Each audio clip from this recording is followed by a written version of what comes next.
talking about today is movement through the membrane. So last time we talked about what the membrane was composed of and the fluid mosaic model, and we talked a little bit about what types of chemicals can move through the various different parts of the membrane: phospholipid bilayer, integral proteins, through the cyclic AMP production, and now we're going to talk about both passive and active transport. So this is how those different chemicals actually move through. So in passive transport, this is also what we would refer to as diffusion. And there's three different types of diffusion we're going to talk about: simple diffusion, facilitated diffusion, and a type of diffusion called osmosis. So let's start with a definition of what diffusion is. It's the movement of a substance from high concentration to low concentration. So the movement of a substance from high concentration to low concentration. So again, the movement of a substance from high concentration to low concentration, and then we're going to add across a semi-permeable membrane. And that's what our cell membrane is. It's semi-permeable. It doesn't let everything through the membrane. So again, the diffusion of a substance is the movement from high concentration to low concentration across a semi-permeable membrane until equilibrium. So the whole idea is we want to reach equilibrium. So the movement of a substance from high concentration to low concentration across a semi-permeable membrane until equilibrium.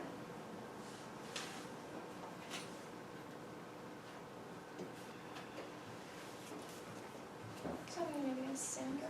Sandra. Okay. So let's say that Sandra, on this side of the room, comes in today with a bottle that is filled with a really expensive, really nice smelling perfume. Okay? And Sandra, she doesn't have the cheap stuff. She's got good taste now, okay? She's got some good smelling perfume. It's not the stuff you spray. It's those really old-fashioned perfume bottles where you take the glass lid off and, you know, just kind of dab the perfume, right? Okay? So what Sandra's going to do is she's going to open the perfume bottle. And tell me your name again, I'm sorry. Nancy. Nancy. And in a few minutes, Nancy, all the way across the room, is going to be able to smell this perfume that's inside Sandra's bottle. Now, she hasn't spilled it. She hasn't sprayed it. All she did, very simply, is take the lid off. Now, here's my question. Listen closely. Here's my question to you. How did the perfume get out of the bottle? Because it had to get out of the bottle, right? So that Nancy could smell it all the way across the room. So how did the perfume get out of the bottle? By diffusion? I don't know what that means. Make it really simple, okay? Make it simple for a dummy like me, okay? I just want a real simple answer. How did it get out of the bottle? Evaporate. I don't even know what that means. High concentration, low. I don't know what that means. Those are two big terms. I don't know. Make it really simple for me. Super simple. A little fairy jumped in the bottle and flew over across the room and landed on her. I love how you think. That's great. That's really not how it happened, but I do like that. So I have another theory too. I don't think it was a fairy because being Irish, I think it was a leprechaun. And he jumped in there with his little bucket and just like flew across his rainbow and, sorry Nancy, shoved that bucket right up Nancy's nose. She didn't even know it. So here's what we're going to do. We're going to do a little bit of an imagination thing here to get your brain working. I want you to come up like Lisa Ann did with something as a silly answer to how the perfume got out of the bottle. No diffusion, no evaporation, no concentrations, no science crap. Okay? Let's just come up with something interesting. Okay, ready, set, go. All right, Kevin, let's hear a manly thing. How did that perfume get out of the bottle? Ooh, you got me on the spot. Uh-huh, I do. I picked you on purpose. Go. All right. I knew you'd participate. Thanks. A lot now, that's why. Well, you see, If that's my manager, tell him I can't do the movie right now. So just turn that phone off. okay, so is the bottle like closed? Oh, she opened the lid. She opened the lid. Open the lid. So how did it get out? Total imagination here, nothing sciencey. I don't want to hear that crap. Well, let's just imagine the bottle has some magic in it. Uh-huh. And it was condensed down, and all of a sudden it exploded. Oh, it exploded. Sort of. Yeah. It was just Where there were like seeping out. sparkles. Yeah, it was just Yeah. like seeping out, you know. Okay. And then, I thought you'd come up with ninjas or something. Okay, but all right. and then it just sort of started floating on the ground because it was looking for something to act upon. Oh, and it acted upon, And it acted upon Nancy. Nose. Okay, all right, Brandon, your turn. I'm picking on you now. You kind of took the, I was thinking explosion. Oh, well, So when see. she opened it, it exploded. Okay, well, you gotta go with another manly thing besides explosions. Okay. Hmm.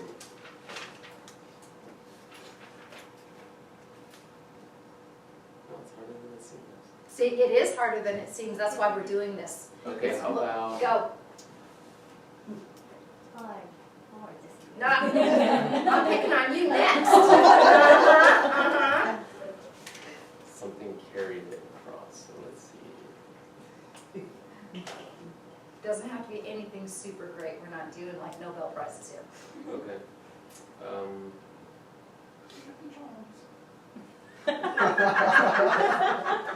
That was mine. Help me out, guys. What if we get some ideas? Come on, boy things. Race cars, ninjas, you know, samurai swords. I don't want to use the one that I heard in the lecture, so... No, it's okay. Do it. Okay, so that one was, somebody said something about a mosh pit, carried it across. Okay. So like the, I guess crowd surfing is what they said. Okay, crowd surfing. All right, I like that. Okay, somebody went in there and okay, they did some crowd surfing. Okay, that's good. Your turn. Told you I was gonna pick on you. Yeah. Go. All right, just a silly answer. Silly, right? silly. Okay. Whew, it's just like okay, the perfume opened, the bottle opened, Uh-huh. just like and when it opens, like oh freedom, I have to go somewhere. So they have like little legs and they just all the molecules walked away. And landed to somewhere else. It's a jailbreak. Yeah. Ah, I see how it was. Total jailbreak. She opened the door. They all like little walked away like little ants. Okay, I'm good with that. You Okay. can. Go. Okay. I love volunteers. Well, it's a bottle of perfume. Let's say the molecules are gems. So it's a gem in the bottle. We need to open, gems came out, and then she will.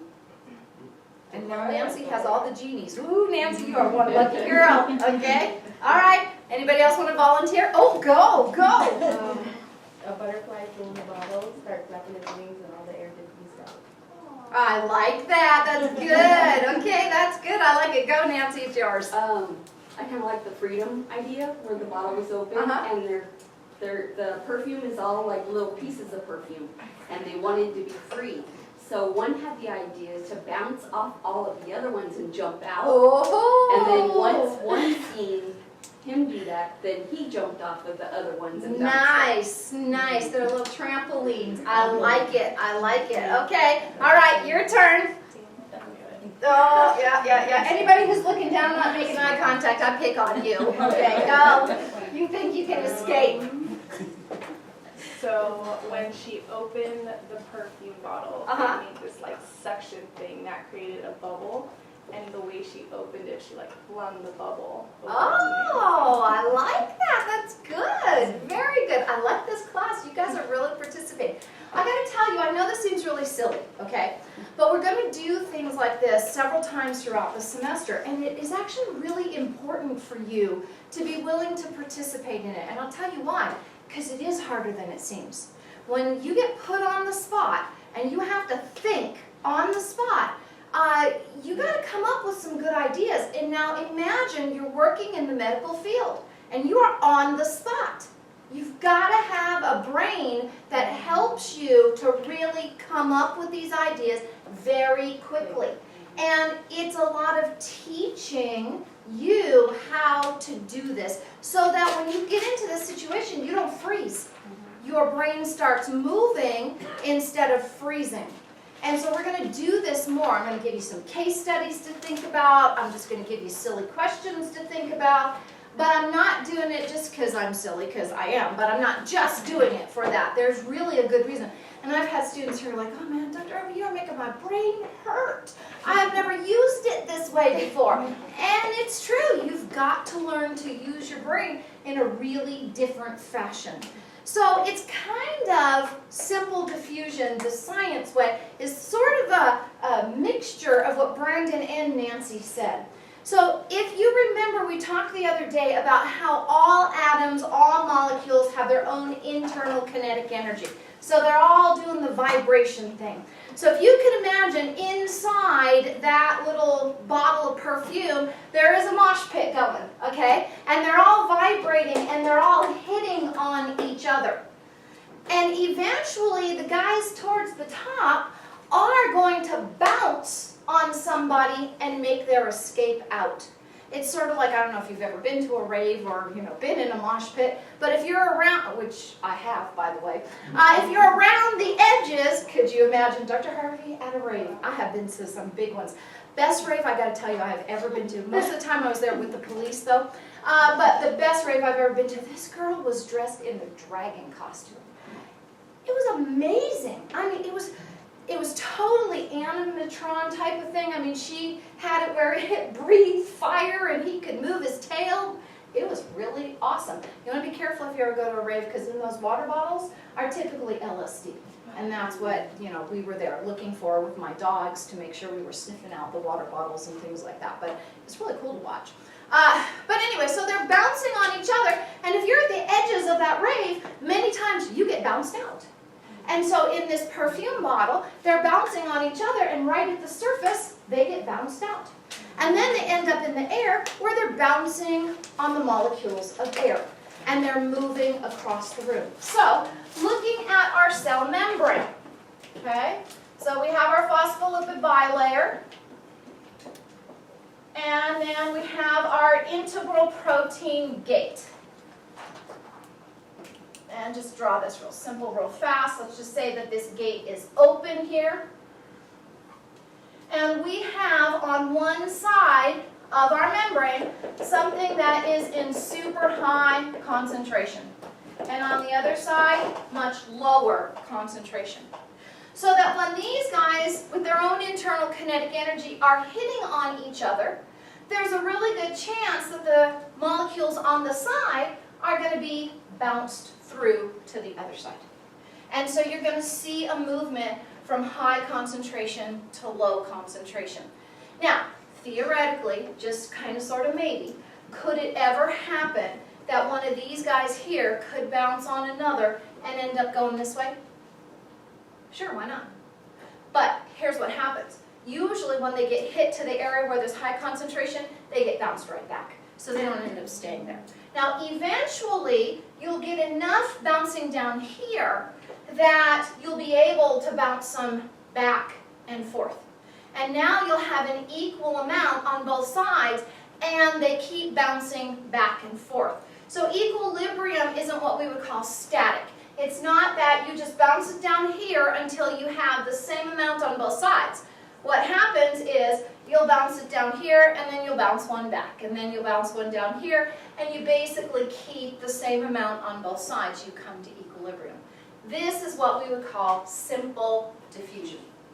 Okay? Any questions about that? Okay, so then let's move on and talk about facilitated diffusion. Okay, so let's move on to facilitated diffusion. Now this is still diffusion. We're still moving from high concentration to low concentration. Okay, same type of scenario here. However, this time in facilitated diffusion, we're going to have to give the molecules that are moving a little bit of help. That's what facilitated means. We're going to give it a little bit of help, a little bit of a push, you might say, across the membrane. So this time we're going to have very particular proteins, our integral proteins, that are going to help certain molecules across, okay? These integral proteins we refer to as carrier proteins. It's kind of like they're going to carry these molecules across the membrane from high to low concentration. So notice here, this is one of these carrier proteins. And inside this carrier protein, there is a certain region that only very particular chemicals can bond to. So this chemical is going to come in and bond in this site here. And when it does, it will change the shape of our protein. Now, somebody tell me again, how do we change the shapes of proteins? Breaking hydrogen bonds. Excellent. So this particular this particular chemical is going to come in and bind to our carrier protein and cause it to change shape. And when it does, it helps to move that molecule across. You doing all right? Yeah, I have a very sick cat for that part. Oh, I'm sorry. Because I just came back from it. I'm sorry. I know they're your babies. They are. All right, so we can pretend, basically, my arms are the walls of this carrier protein, right? And so when we have this carrier protein, instead of being wide open like this, part of it is closed. So this particular molecule is going to come in and fit in my carrier protein. Not anything can fit in here, only certain molecules, okay? So it's going to come in and fit in my carrier protein. And when it does, my protein is going to change shape. And here's the facilitated, here's the helping part. It helps to push that chemical across. Gives a little shove, allows it to get across that protein. So that shape change brings this certain protein, or this certain chemical, across my cell membrane. And this is facilitated or helper diffusion. Now remember, osmosis is a type of diffusion. But I want to give you a bit of a different definition for osmosis, okay? So now osmosis, when we talk about this kind of diffusion, it's only about water. Water is the only thing that's moving in osmosis. So osmosis is the movement of water from high concentration to low concentration. And again, this is across a semi-permeable membrane. So osmosis is the movement of water from high concentration of water to low concentration of water across the semi-permeable membrane. Okay, so a lot of times it's really hard to keep this in mind that we're only talking about water moving now. Okay, so let's say that I have this beaker. And what I'm going to do is I'm going to put down the middle of my beaker a specialized membrane that's very much like our cell membrane. It's only semi-permeable, okay? And by the way, I think your book may refer to it instead of semi-permeable. I think your book may call it selectively permeable. It means the same thing, okay? Now, let's say that this is side A, this is side B. And I'm going to pour a watery solution into each side, but I'm going to fill each side with a different amount of salt. So in this side, I'm going to do a whole bunch of salt. In this side, not so much. By osmosis, which way will water move? A to B, B to A. B to A. Remember, it's the highest concentration of water moving to the lowest concentration of water. We're not worried about the particles now. We're worried about the water. So now watch. What if I tell you in this solution I only have 0.9% sodium chloride and I have 99.1% water? Okay? And in this solution I have 2% sodium chloride and 98% water. Now, by osmosis, which way will water move? B to A, exactly. Now, if you don't know what the percentages are, realize that wherever there's a whole bunch of salt, there can't be as much water, okay? And wherever there's less salt, there's going to be more water.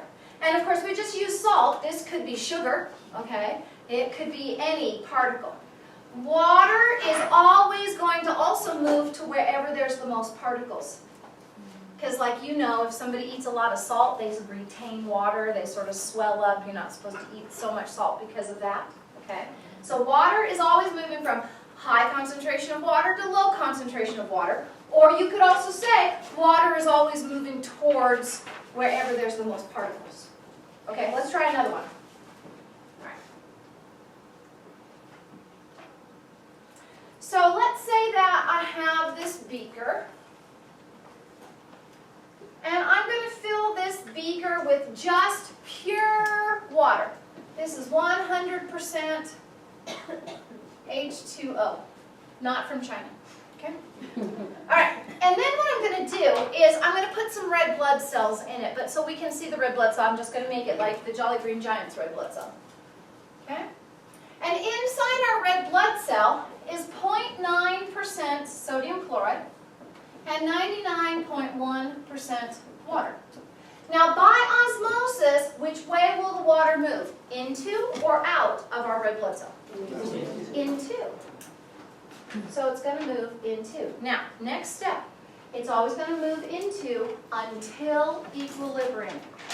But now watch. This is 0% sodium chloride. Will we ever be able to reach equilibrium? No, because there's always going to be 0.9% sodium chloride in here. And water's just going to keep moving in and in and in and in until our red blood cell starts to get bigger and bigger and bigger like a balloon and blows up.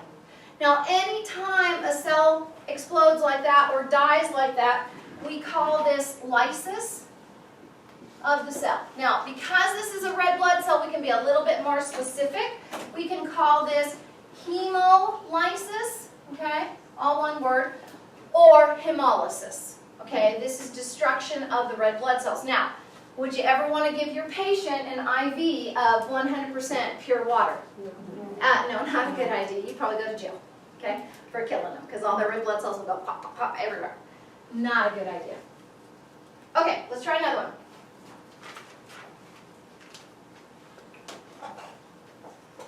So in this beaker, I'm going to fill this with a solution of 98% water and 2% sodium chloride. And by the way, this is about the percentage of seawater, okay? And we're going to put our red blood cell in here again, and we know that it is 0.9% sodium chloride, 99.1% water. And by osmosis, which way will water move? It'll move out. And what that does is basically dehydrate your red blood cell. And when we say that a red blood cell is dehydrated, we say that we are crenating, or this is a crenated red blood cell. Now, when you look at red blood cells under a microscope, okay, our red blood cells, if you remember from anatomy, they have that biconcave disc thing going on. You remember that? Okay. So why the heck do they have this weird shape? Well, our red blood cells, when they pass through the lungs, they have to be able to pick up their total load, their total supply of oxygen in as little as a quarter of a second. That's moving pretty fast in and out of the lungs, okay? Now sometimes they get lucky and it takes 3/4 of a second, but they got to be ready to move through fast, let's say like if you're running or something, in as little as a quarter of a second. And they're going to pick up about 1 million oxygen molecules, okay? Maybe even up to 4 million oxygen molecules in a quarter of a second. So this little area here is super duper skinny, and it allows oxygen to diffuse in really fast. So having that shape is super important. So if, like in this one, our red blood cells blow up round, that is very difficult to pick up oxygen in a rounded red blood cell like this. In a crenated red blood cell, they even look freakier. They look like they have these little stars on the outside of them. They get real rounded with all these little jagged edge stars. And this week, we're going to look at red blood cells in these different concentrations so you can see what they look like under a microscope. But this makes it very, very difficult for you to pick up oxygen. Okay, now, think about this for a second. So, people drink Red Bull, right? Or they drink these energy drinks. And one of the reasons they're drinking these energy drinks, like Brandon has water, so such a great guy. No more energy drinks for him. I heard you and all your energy drink stories. But they're drinking these energy drinks because they're tired, right? Okay? And what is making them more up is the caffeine. Now we're going to talk about this later when we get to the renal system, but caffeine is a dehydrator. It makes us pee, okay? So if you drink, let's say 12 ounces, which nobody drinks that, you know, small, 12 ounces of any kind of caffeinated beverage, you will urinate out 24 ounces of water from the system. And that dehydrates your red blood cells. Now, your red blood cells are crenated, and they cannot pick up enough oxygen. And you have to have enough oxygen to make enough ATP. And we use ATP molecules to change the shape of enzymes, and when they change the shape of enzymes, it makes our chemical reactions go faster. So if we don't have enough oxygen, we don't make enough ATP, we can't change or turn on our enzymes, and all our biochemistry goes slower and we're more tired. So that the more Red Bull you drink, the more tired you will become because you are so dehydrated. So the trick is, if I'm going to drink 12 ounces of a caffeinated beverage, I have to drink 24 ounces of water to replenish the water supply so that I don't have this crenated red blood cell. And so, let's see, Wednesday, you're going to look at your own red blood cells and see if you live in a crenated state and whether you need to drink more water or not. And I'm going to bet 75% of it, you in here, your red blood cells are crenated. That's my guess. We'll see if I'm correct. But I've been pretty correct before, because so many people don't drink even enough water. Because in the high desert, you think, oh man, I'm just like guzzling water. And I've had students go, I drink like a gallon of water a day, and the red blood cells are still crenated. Well, guess what? You live in the high desert. There is no humidity in the air. And you may drink a lot, but we also radiate a lot of water off our body every day. And so being crenated, you know, is a really easy thing to happen to us in the high desert. So we'll see. We'll see how you look in a couple days. Now, let's do one more.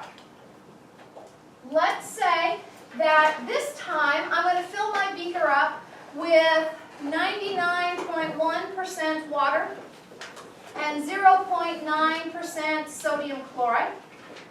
And then I'm going to put my red blood cell in here, which you know is 0.9% sodium chloride and 99.1% water. By osmosis, which way will the water move? Both ways. Both ways. Very good. Remember we talked about some will move in and some will move out. It's not a static equilibrium. It doesn't just stop. You get a little in, a little out. It's what we would call a dynamic equilibrium. In our body, everything is dynamic. It's always moving. The only time you see like a static equilibrium is if it's in like a chemistry lab, and they do this artificially. You don't see it in nature ever, as far as just an equilibrium that freezes and stops.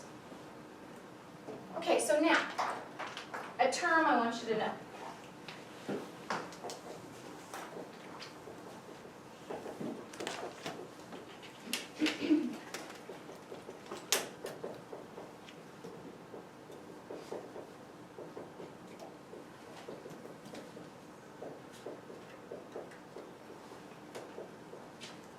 Tonicity is the same as what we talked about the other day, osmolarity. And tonicity and osmolarity are the number of particles in a solution. Now, why should you care about any of this? This has totally to do with IVs. This is all about making IVs for your patients in the hospital. And a lot of you will say, well, I'll probably never make an IV. But you don't know that for sure, because you don't know what kind of an emergency will come along and whether you need to make one or not.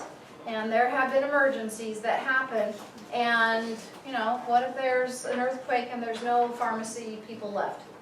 You may need to know how to do this kind of stuff. So that's why we go over the stoichiometry. That's why we learn this, so that you understand the concepts. Because I need you to make one for me, okay? And don't just use that tap water. Remember what I told you. Come here to the college, get the distilled water in the back. We'll always have some. You guys need to wake up this morning. All right, so tonicity. This has to do with the particles. So in this case, we're talking salt. So the salt in my solution, which would be like my IV, okay? Instead of like a beaker, this would be my IV of what I'm putting into the blood. So the tonicity, the number of particles, is the same as what I have in my blood. So the particles in my IV and the particles in my blood, they're the same. And so I say that this solution, my IV, is equal, iso means equal, tonic. The tonicity is the same between my blood and my solution or my IV. So this is an isotonic solution.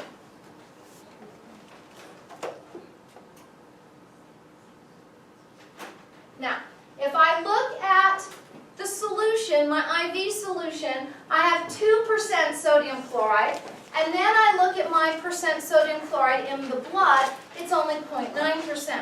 So the particles in my IV solution are greater than the particles in the blood. And so now my tonicity is higher, or it's hyper. So my IV would be a hypertonic solution. Probably not a good thing to give a healthy person a hypertonic solution, although sometimes you will. Let's say you have somebody who comes in and they've been sweating a lot, and so they have very low salt levels, lower than normal. You may give them a hypertonic IV then to help to replenish their salt levels. But you would not give this to a person who already has good levels of salt, because we're going to cremate their red blood cells.